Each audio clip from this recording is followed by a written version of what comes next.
Subhanahu wa Ta'ala karena atas segala nikmat dan karunia-Nya sehingga kita bisa berkumpul di tempat ini. Sholawat beserta salam semoga tercurah limpah pada junjungan kita Nabi Muhammad SAW dan pada para pengikutnya sampai akhir zaman.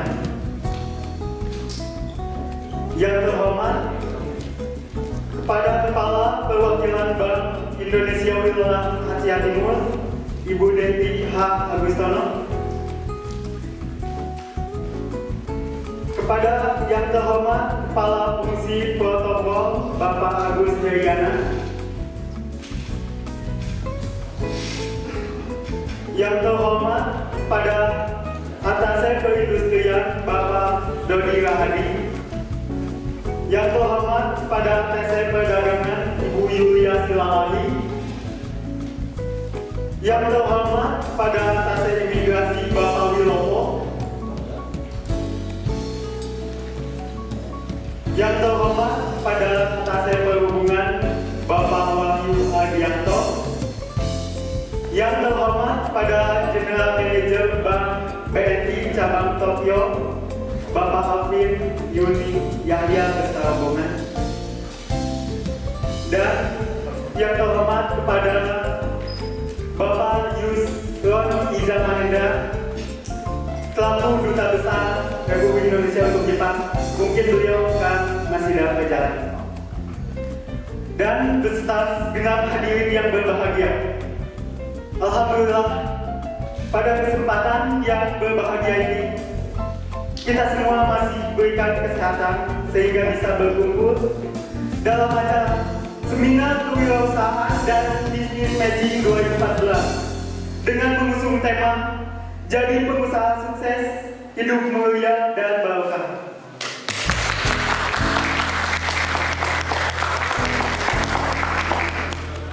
Acara ini juga menghadirkan Bapak Agung Nugroho selaku owner Simpi Press Laundry, Bapak Iwan Agustian selaku owner Semerbak Kopi. Acara ini juga diselenggarakan atas kerjasama IPTI, Ikatan Persaudaraan Trade Indonesia di Jepang, dan KNS Keiling Network Solution. Tahu bahwa acara ini juga disponsori oleh BNI Tokyo, Bank Indonesia, dan Eksata Pusat Ranking dan Pajak. Baik, untuk mempersingkat waktu, izinkanlah saya untuk membacakan susunan acara yang akan berlangsung pada siang hari ini. Adapun susunan acara yang akan berlangsung yaitu terdiri atas 2 sesi. Sesi pertama yaitu pengenalan profil UKM dari Simpi Press Laundry dan profil Semerbak Kopi, dan yang kedua yaitu Business Matching yang mungkin nanti siang dia akan mempertemukan langsung para pemilik franchise dan peserta seminar guna untuk mengetahui lebih jauh tentang bisnis yang akan ditawarkan sehingga diharapkan terjalin suatu kerjasama. Baiklah, susunan acara pada siang hari ini ada sebagai berikut. Yang pertama adalah pembukaan. Yang kedua sambutan. Yang ketiga profil UKM. Yang keempat peresmian acara Business Matching oleh Duta Besar Republik Indonesia Bapak Yusron Iza Mahendra. Yang kelima yaitu hiburan. Yang ketujuh Business Matching. Kedelapan implikasi Business Matching. Yang kesembilan penyerahan sertifikat atau plakat sekaligus foto bersama, dan yang terakhir doa dan penutup. Baik, untuk acara pertama yaitu pembukaan. Marilah kita buka acara ini dengan mengucap basmalah secara bersama-sama. Bismillahirrahmanirrahim. Untuk acara selanjutnya yaitu menyanyikan lagu Indonesia Raya. Dimohon kepada hadirin dipersilakan.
Terima kasih semuanya.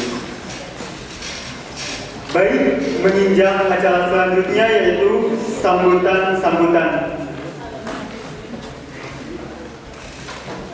Sambutan yang pertama oleh ketua atau yang mewakili IPTI, Saudara Tri Susanto. Sambutan yang kedua, pembina KNS, Bapak Mahmudi Kukumoto. Yang ketiga, sambutan General Manager BNI Cabang Tokyo, Bapak Apin Yuni Yahya. Dan sambutan yang terakhir, Kepala BI Wilayah Asia Timur, Ibu Denti H. Agustono. Baik, untuk sambutan yang pertama oleh ketua atau yang mewakili IPTI pada Saudara Tri Susanto. Waktu dan tempat saya persilakan.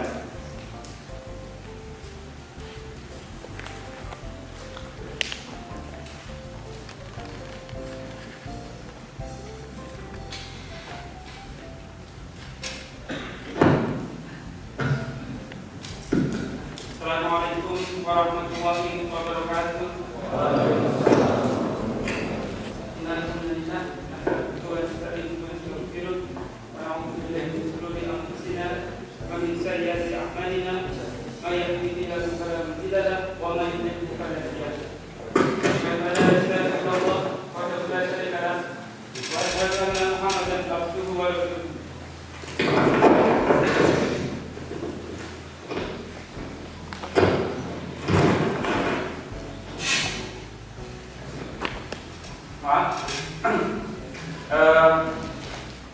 Pertama-tama marilah kita panjatkan syukur kepada Allah Subhanahu wa taala yang mana pada kesempatan pagi ini, hari Minggu yang berbahagia ini, kita semua dipertemukan dalam suasana yang sehat dan alhamdulillah tanpa halangan satu apapun. Dan selanjutnya salawat kita salam semoga tercurah pada junjungan kita Nabi besar Rasulullah Muhammad SAW. Dan selanjutnya yang terhormat kepada Bapak Yusuf Isa Mahendra, kemudian Kepala Wilayah Timur Ibu Denti Giaus Tono, kemudian juga Kepala Fungsi Protokol Bapak Agus Haryana, dan yang terhormat pula Kepala Fungsi Sosial Budaya Bapak Reki Suhendar, kemudian Atasé Perindustrian juga yang kami hormati Bapak Dodi Rohadi, kemudian yang kami hormati pula atas perdagangan Ibu Yulia Silalagi. Untuk selanjutnya yang kami hormati pula atas imigrasi Bapak Wilopo. Kemudian yang kami hormati pula bidang perhubungan Bapak Wahyu Ardianto, dan tak lupa yang kami hormati General Manager BNI Cabang Tokyo Bapak Afian Yudhiyahya beserta rombongan. Dan tak lupa yang kami banggakan panitia penyelenggara baik dari KNS maupun dari IPIS yang tak lupa tiap hari memikirkan bagaimana jalannya acara ini bisa sukses, bisa lancar. Terima kasih atas lelasnya. Kemudian juga beserta teman-teman yang hadir pada pagi hari ini, terima kasih atas kedatangannya. Selamat datang. Semoga apa yang kami sajikan pada kesempatan pagi ini bermanfaat setelah pulang ke Indonesia. Di sini saya mewakili dari IPTIS sekaligus dari ketua, kebetulan Saudara Rifki Damar Fauzan yang selaku ketua IPTIS berhalangan hadir karena kesehatan, baru saja selesai operasi, jadi tidak bisa hadir. Titip salam serta mohon maaf. Di sini saya sekedar menyampaikan, memberikan gambaran kepada teman-teman semua beserta pada Bapak Ibu tentang IPTIS ya gitu ya. Jadi IPTIS Ikatan Persaudaraan Thailand Indonesia Jepang awal berdiri bulan Mei 2005 di Masjid Otsuka Jepang. Kemudian juga pergantian pengurus pertama kali ya, pergantian pengurus setiap periode awal tahun kayak gitu biasanya. 1 Januari 2014 di Masjid Ibaraki itu yang terakhir kalinya, terakhir pergantian termasuk saya dan teman-teman yang ada di sini. Jadi berikut ini sekedar gambaran bagaimana kepengurusan IPTIS ya, gitu ya. Dari kita memang ya awal dari partai ini sendiri ya gitu. Organisasi yang independen tanpa ada unsur politik ataupun yang lain, tapi memang benar-benar dari kita para trainer untuk berusaha istilahnya mengembangkan diri ya, sebisa mungkin dan memberikan solusi buat bangsa dan negara ke depan. Bisa sambil disimak departemen-departemen yang kami bidangi kayak gitu ya. Di sini juga ada perwakilan tiap daerah, ada Koda di sini. Kita mempunyai Koda insya Allah seluruh Jepang ya. Walaupun untuk peningkatannya masih kurang maksimal, tapi insya Allah sedikit demi sedikit itu akan buat catatan bagi kita untuk lebih maju lagi. Untuk kegiatan-kegiatannya sendiri, alhamdulillah sampai sekarang baik yang bulanan maupun yang bulanan, alhamdulillah berjalan rutin dan bisa saya sampaikan pertama pesan-pesan itu kajian Senin malam kayak gitu ya. Jadi di sini kita biasanya mengundang dari para mahasiswa ataupun mereka yang bekerja yang mempunyai pemahaman ilmu yang tinggi kayak gitu untuk memberikan penjelasan kepada kami para trainer kayak gitu secara online. Biasanya menggunakan fisik maupun Skype dan media yang lain. Kemudian podium ini juga sama pesan, cuman beda hari saja gitu, dengan topik yang masih seputar pengembangan diri juga, khususnya keagamaan.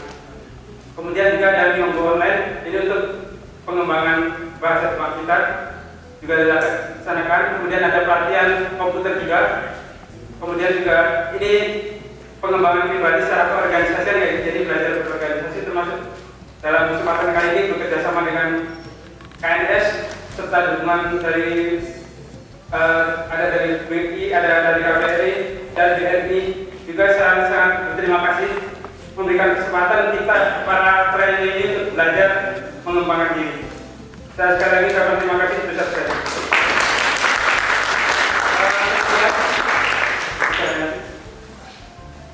Nah ini untuk bulanannya ya. Jadi bulanan kita juga ada kegiatan-kegiatan yang mana penanggung jawabnya juga tiap Koda berbeda gitu. Ada pengajian bulanan, ada seri kewirausahaan yang ini dikerjakan saya gitu, termasuk acara pada hari ini juga menjadi program kita tahunan. Ada juga pengajian akbar yang kita dapatkan beberapa waktu yang lalu. Yang terakhir kali ada Kang Abi, kayak gitu. Sebelumnya ada Hakim, ada Ustaz Yusuf Mansur, dan yang lainnya. Bisa lihat. Itu yang tadi saya sampaikan. Ada Ustaz, ada orang itu. Kemudian juga kami bergerak di bidang belajar bidang sosial juga. Kemarin ketika ada bencana di Indonesia, kita melakukan gerakan sosial yang sudah terkumpul lumayan juga. Bahkan di internasional pun kita berkecimpung. Termasuk ketika ada Palestina, ada negara-negara lain ada musibah, kita ikut berkecimpung. Ketika yang terakhir di Palestina, alhamdulillah sekitar 227 juta ya. Sekitar itu dana terkumpul dari para orang Indonesia yang ada di Jepang. Saya ucapkan terima kasih juga. Nah, ini menjadi salah satu program bagaimana lebih dekat kayak gitu dengan Bapak Ibu para perwakilan dari Indonesia maupun dari konsulat yang ada di Jepang kayak gini untuk lebih sharing pengetahuan kayak gitu dan menjadi fasilitator. Mungkin itu aja yang perlu saya sampaikan. Kurang dan lebihnya mohon maaf. Dan saya juga mengajak pada teman-teman yang ada di sini, mari kita kalau bisa ya bergabung dengan kita untuk menyumbangkan ide-ide teman-teman semua. Apapun itu insya Allah akan bermanfaat buat teman-teman yang lain. Itu aja dari saya. Kurang lebih mohon maaf. Sekian. Assalamualaikum warahmatullahi wabarakatuh.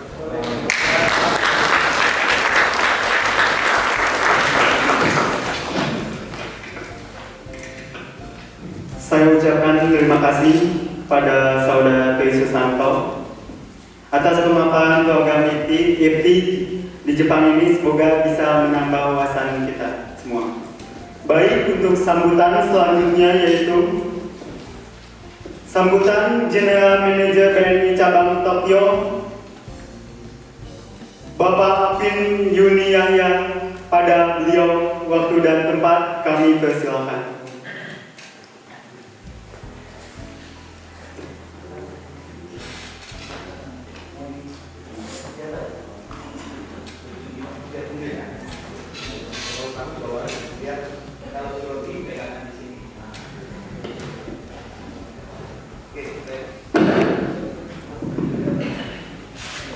Assalamualaikum warahmatullahi wabarakatuh. Selamat pagi, salam sejahtera buat kita semua. Semangat pagi. Selamat pagi ini kita bersyukur hari ini cuaca cerah ya. Kalau kemarin sana lihat kita diguyur hujan, hari ini terang. Pertama-tama puji syukur kehadirat Allah Subhanahu wa taala, Tuhan Yang Maha Esa. Atas rahmat dan karunia-Nya lah kita bisa berkumpul bersama pada hari yang cerah ini, pada hari yang bahagia ini. Kemudian kami juga ingin menyapa yang terhormat Bapak Agus Heriana, Koordinator Fungsi Protokol dan Konsuler, yang terhormat Ibu Yulia Silalali, atas Perdagangan KBRI Tokyo, yang terhormat Ibu Devi Agustono, Kepala Perwakilan Asia Timur BI, Pak Norman, Pak Anwar, dan teman-teman semua Buria. Juga saya ingin menyapa ke para pengurus KNS. KNS organisasi yang menurut saya sangat bagus, jadi menjadi wadah untuk mempersatukan training yang ada di Jepang ini. Bagaimana supaya kita kembali ke Indonesia itu bisa berkontribusi, bisa maju. Juga kepada IPTIJ yang telah menyelenggarakan acara ini, mudah-mudahan sampai dengan nanti sore semuanya berjalan lancar.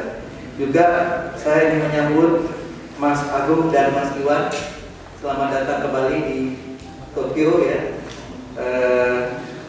Saya yakin acara ini sudah berjalan sebelumnya, kita pernah ketemu sebelumnya di Seoul ya. Mudah-mudahan nanti di sini juga kita membawa hasil yang baik. Juga kepada teman-teman semua, adik-adik semua, para trainees yang telah antusias datang. Bayangkan jauh-jauh ke sini hanya untuk mengikuti singkat sedikit. Mudah-mudahan apa yang diharapkan itu bisa tercapai. Pada kesempatan ini saya ingin menguatkan lagi komitmen BNI bahwa BNI itu sebagaimana logo kami adalah melayani negeri, kebanggaan bangsa. Kami adalah bank milik negara, bank milik pemerintah. Fungsi kami adalah bagaimana kami berperan dalam pembangunan ekonomi negara Indonesia. Terkait dengan kegiatan-kegiatan semacam ini, sejajar business matching, kegiatan permodalan, saya ingin garis bawahi juga bahwa sering ada persepsi yang keliru tentang peran bank komersial seperti kami. Jadi kadang-kadang ada yang kalau ketemu di jalan, terus gimana nih supaya bisa dapat modal dari BNI, dari bank, gitu ya. Nah, saya ingin garis bawahi bahwa BNI itu jangan dibuat seperti itu, karena kalau kami seperti itu, maka kami akan menjadi seperti rentenir, seperti lintah darat, nggak melihat usaha itu maju apa tidak. Anda tahu kan kalau rentenir itu kalau Anda butuh uang, datang ke sana, saya butuh uang berapa? Katakan 100 juta. Nih, saya kasih 100 juta. Mana jaminannya? Kasih BPKB, kasih surat tanah orang tua, surat tanah kita dan sebagainya, surat rumah dan sebagainya.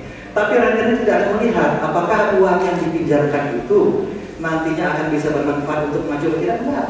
Dia nggak lihat. Pokoknya yang penting bulan depan tiba waktunya pembayaran kembali, saya akan tagih. Begitu Anda tidak mampu bayar, udah saya tarik itu aset yang ada di kami. Nah, bank BNI bukan seperti itu ya.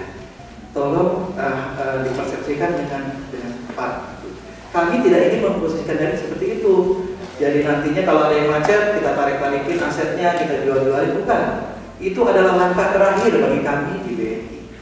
Itu benar-benar kalau sudah tidak ada potensi usaha, sudah tidak mungkin maju, baru kami akan melakukan itu. Jadi BNI adalah bank pendorong. Kami ada di belakang. Jangan kami ada di depan. Jadi kalau saya mau maju, mau usaha, saya datang ke bank pinjam uang dari bank. Nanti buat usaha jangan, ya. Jadi bank adalah pendorong. Bank itu akan bergerak kalau usaha tersebut diperkirakan layak untuk berkembang. Saya kasih ilustrasi begini biar gampang ya. Katakanlah mula-mula punya modal, bikin warung kecil-kecilan aja. Warung mungkin tahun pertama pelanggannya naiknya bertahap. Bulan pertama barangkali yang makan itu baru 20 orang. Terus naik, bulan berikutnya naik. Dalam setahun mungkin sudah kira-kira 100 orang tiap kali makan siang yang datang di warung tersebut. Ternyata itu yang mau datang makan di warung itu tiap hari makin banyak, sehingga sudah tidak tertampung. Seringkali orang datang ke warung itu sudah habis, lauk sudah habis, piring-piring nggak ada, meja nggak cukup, kursi nggak cukup. Nah, baru saat itu bank bergerak, ya. Jadi dibalik, setelah usaha itu berkembang, layak, menghasilkan laba, ya. Kenapa? Dengan laba yang dihasilkan itulah baru bisa mengasuh pinjaman kepada bank. Ya bayangkan kalau kita usahanya aja belum berjalan, belum ada apa-apa, tahu-tahu sudah 3 bulan berikutnya sudah harus tiba waktunya mengangsur, mau pakai apa? Ya. Jadi saya ingin sekali lagi mengingatkan ini karena jangan sampai ada persepsi yang keliru bahwa nanti kalau mau begitu pulang ke Indonesia, saya mau cari kantor BNI di dekat rumah saya. Katakanlah saya berasal dari daerah Solo, saya mau datang ke BNI Solo. Pak, Bu, saya mau buka usaha misalnya warung. Saya akan kasih contoh yang nanti teman-teman yang mau datang nanti kurang baik. Saya mau buka warung, saya mau pinjam duit ke bank 200 juta gitu ya. Nah, kemungkinan besar akan ditolak oleh petugas kami. Kenapa? Mana usaha Anda? Udah jalan dulu, sudah layak dulu gitu ya. Jadi saya ingin sampaikan itu saja sebagai pembukaan saya. Nanti silakan sepanjang hari ini nanti sampai sore nanti ada dari pihak pemilik franchise, dari kami juga dari BNI nanti akan ada teman saya, rekan saya Pak Haji akan menjelaskan kira-kira apa sih peran serta yang bisa dilakukan BNI. Hanya ingin saya sampaikan lagi seperti itu bahwa bank adalah pendorong. Bank bukan yang di depan untuk menarik Anda maju, bukan. Anda sudah berkembang, bank akan membuat Anda lebih berkembang lagi. Saya kira itu yang ingin saya sampaikan. Lebih kurangnya saya mohon maaf. Billahi taufiq wal hidayah. Wassalamualaikum warahmatullahi wabarakatuh.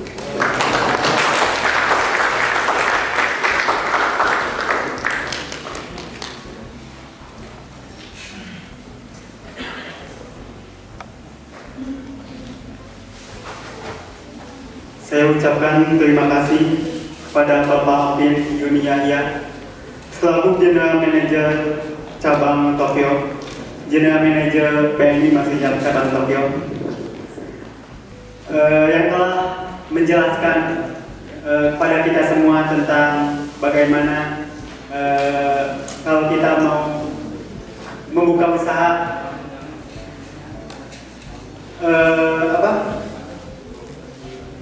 Bang, saya tadi menarik ucapan Bapak Afin tadi bahwa Bank BNI adalah bank pendorong. Suatu usaha akan bergerak jika usaha tersebut layak berkembang. Jadi mungkin pemaparan beliau bisa membuka wawasan kita semua. Baik, untuk sambutan selanjutnya yaitu Kepala Bank Indonesia Wilayah Asia Timur, Ibu Devi H. Agustono, sekaligus pembukaan acara ini pada siang hari ini.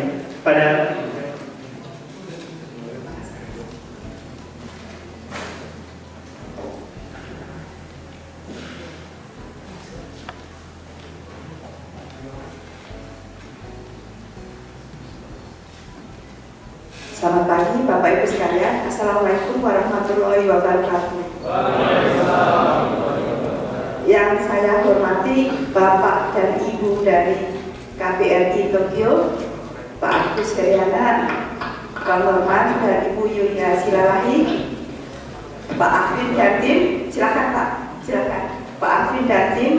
Saya nggak mau bilang ini nanti pesannya banyak dari Pak Afrin dan tim aja. Terus pengurus Ikatan Persaudaraan Kredi Indonesia di Jepang, Pak Mahmudi Kumoto, yang sebagai penyelenggara, juga Mas Agung dari Simplikas. Selamat datang Mas, untuk yang kedua kalinya kita ketemu. Tapi saya ketemu Mas Agung sudah 3 kalinya. Dan juga Mas Iwan, selamat datang. Kita baru pertama kali ketemu Mas dari Semerbak Cafe. Bapak Ibu sekalian serta rekan saya dari Bank Indonesia Tokyo. Tadi Pak Mahmudi meminta saya untuk membuka acara seminar ini. Jadi agak sedikit lebih serius, tadinya saya nggak berhati nih Pak, tapi karena Pak Mahmudi minta saya ya, jadi saya harus sedikit serius. Pertama, saya merasa senang dapat hadir pada acara pagi hari ini, dan acara dengan rekan-rekan kredi ini buat saya yang sudah 2,5 tahun tinggal di Tokyo adalah sekitar 4 atau 5 kalinya forum seperti ini, baik yang diselenggarakan di Tokyo maupun di Korea Selatan. Tapi kalau untuk acara business matching ini saya ikutin, jadi Pak Mahmudi Kukumoto ini saya lihat semakin kesini semakin lebih fokus. Kalau dulu masih bersifat kayak penerangan kayak kuliah gitu, apa itu menjadi wirausaha dan sebagainya. Terus saya diminta menerangkan mengenai ayo ke bank, apa-apa ke bank. Nah kalau sekarang sudah lebih fokus, yaitu langsung kepada business matching. Semoga acara pagi hari ini diminati oleh rekan-rekan kredi yang pada tahun ini adalah merupakan tahun terakhir atau tahun depan merupakan tahun terakhir. Bapak Ibu sekalian yang saya hormati, dalam kurun waktu 5 tahun terakhir saya ingin sedikit menceritakan mengenai kondisi ekonomi Indonesia. Merupakan kapitalia dan pertumbuhan ekonominya merupakan sangat sedikit negara yang seperti Indonesia yang secara konsisten telah dapat mencapai pertumbuhan ekonominya sekitar 5 sampai dengan 6% per tahun. Jadi di atas 5 sampai dengan 6% per tahun. Setahu saya, negara berkembang yang lebih tinggi dari Indonesia pertumbuhan ekonominya adalah China. Kuatnya ketahanan ekonomi kita ini tidak terlepas dari besarnya permintaan di dalam negeri yang didukung oleh terus meningkatnya sektor masyarakat kelas menengah. Dan tidak kalah penting adalah besarnya peran para pelaku usaha mikro, kecil, dan menengah yang biasa kita singkat UMKM di dalam menggerakkan roda perekonomian Indonesia. Kalau kita fokus pada sektor UMKM, sumbangannya kepada produk domestik bruto Indonesia itu sekitar 57,8%. Kalau kita lihat tenaga kerja yang terserap di sektor ini itu sekitar 97,7%, dan kalau kita lihat jumlah unit usaha di Indonesia, UMKM ini merupakan pangsanya di atas 90%. Tapi kalau ditinjau dari jumlah wirausaha di Indonesia itu masih sangat kecil, yaitu mencapai 1,65% dari jumlah penduduk. Kalau dilihat rasionya 1,65 ini dan kita bandingkan dengan negara tetangga kita, negara-negara ASEAN seperti Malaysia, Singapura, Thailand, masih jauh ketinggian karena rasio pelaku usaha mikro, kecil, dan menengah mereka adalah sekitar 4% dari jumlah penduduk. Nah, ini merupakan salah satu tantangan buat Indonesia. Kalau kita tadi melihat pada peran daripada usaha mikro, kecil, dan menengah, sekarang saya ingin mengajak rekan-rekan trainee kepada melihat tahun ke depan. Karena sekarang sudah tanggal 2 November, sebentar lagi tahun 2014 akan kita lalui, kita akan masuk di tahun 2015. Apa yang menjadi krusial perhatian kita di tahun 2015 adalah bahwa pada waktu tahun 2003 para pemimpin negara ASEAN, kita ada 10 negara, Indonesia, Malaysia, Brunei, Thailand, Singapura, Vietnam, Laos, Kamboja, Myanmar, satu lagi siapa itu? Vietnam ya, tadi ada ya, Filipina. Pada waktu tahun 2003, seluruh pemimpin dari negara-negara ASEAN telah sepakat bahwa di tahun 2015, 10 negara ASEAN ini akan mengimplementasikan yang disebut masyarakat ekonomi ASEAN atau komunitas ekonomi ASEAN, di mana tahun depan pergerakan lalu lintas barang, modal, investasi, dan tenaga kerja terampil itu menjadi lebih terbuka antar 10 negara ASEAN ini. Artinya, rekan-rekan sekalian, nanti kalau di 2015 kembali ke Indonesia akan semakin banyak tenaga kerja terampil atau pelaku usaha asal dari negara-negara lain yang akan ikut berkontribusi terhadap perekonomian Indonesia. Apa saja yang akan diintegrasikan? Pada waktu itu sudah disepakati ada 12 sektor prioritas, yaitu terdiri dari 7 sektor barang, yaitu industri agro, elektronik, otomotif, perikanan, dan industri berbasis karet, serta industri berbasis kayu dan tekstil serta produk tekstil. Ini di sektor barang ada 7 yang diprioritaskan. Sedangkan di sektor jasa ada 5 sektor yang akan dibuka, yaitu transportasi udara, pelayanan kesehatan, berarti nanti akan banyak dokter-dokter dari luar yang beroperasi di Indonesia, pariwisata, logistik, serta industri teknologi informasi. Dengan demikian kita akan melihat bahwa ke depan akan terjadi persaingan yang semakin ketat di Indonesia. Kenapa kok di Indonesia semakin ketat ke depan persaingannya? Karena kalau kita lihat tadi saya sudah kemukakan mengenai kondisi Indonesia, kok kita lihat Indonesia itu potensinya sangat besar dibandingkan 10 negara ASEAN lainnya.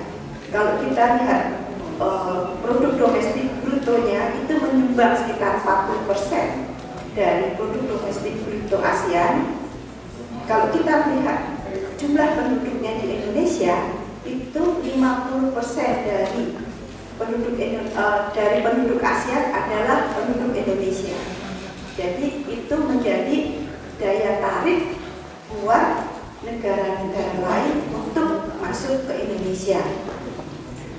Dan yang ketiga, tadi saya kemukakan di awal bahwa di antara negara-negara ASEAN yang mencapai pertumbuhan ekonomi tinggi itu adalah Indonesia. Artinya apa? Kalau kita bisa tumbuh tinggi di atas 5%, artinya permintaan barang akan jasa itu semakin lebih besar dengan jumlah penduduk yang besar. Itu menjadi daya tarik buat negara-negara lain masuk ke negara kita. Kalau dilihat memang banyak negatifnya, tapi setiap ada tantangan, setiap ada kesulitan, pasti di situ akan ada peluang. Di sini saya kemukakan peluangnya dengan adanya peluangnya dengan adanya kawasan ekonomi ASEAN ini juga bisa memberikan peluang yang lebih besar untuk pelaku UMKM Indonesia melakukan ekspansi di luar Indonesia. Selain itu, kalau dilihat dari sisi ekonomi Indonesia sendiri, dengan ketatnya persaingan, itu juga akan memberikan keuntungan buat konsumen karena adanya variasi dari barang dengan kualitas dan jasa yang lebih beragam dan harganya kompetitif. Jadi ke depan harga-harga akan menjadi lebih efisien. Oleh karena itu, saya tadi kemukakan kenapa ASEAN itu adalah bisa sebagai tantangan, tapi juga bisa sebagai peluang. Nah, ini yang apa yang harus kita siapkan? Pelaku UMKM itu haruslah antara lain harus semakin efisien. Dan hal ini, pagi hari ini kita ingin melihat bahwa bisa berhasil atau bisa bertahan itu jiwa kewirausahaannya itu harus terus diasah. Nah, oleh karena itu selain jiwa kewirausahaan yang pagi ini akan diberikan oleh Mas Iwan dan Mas Agung, juga tidak kalah pentingnya adalah tadi yang sudah dikemukakan oleh Pak Afif, juga faktor pembiayaan. Namun saya kemukakan tadi ya bahwa faktor kredit dari perbankan itu bukan satu-satunya faktor yang mutlak. Itu adalah hanya faktor pendukung, karena harus ada modal dari si pelaku itu dan ada peluang, ada modal. Jadi kredit dari perbankan itu bukan faktor utama, tapi faktor pendukung. Di mana letak peran Bank Indonesia? Di sini kami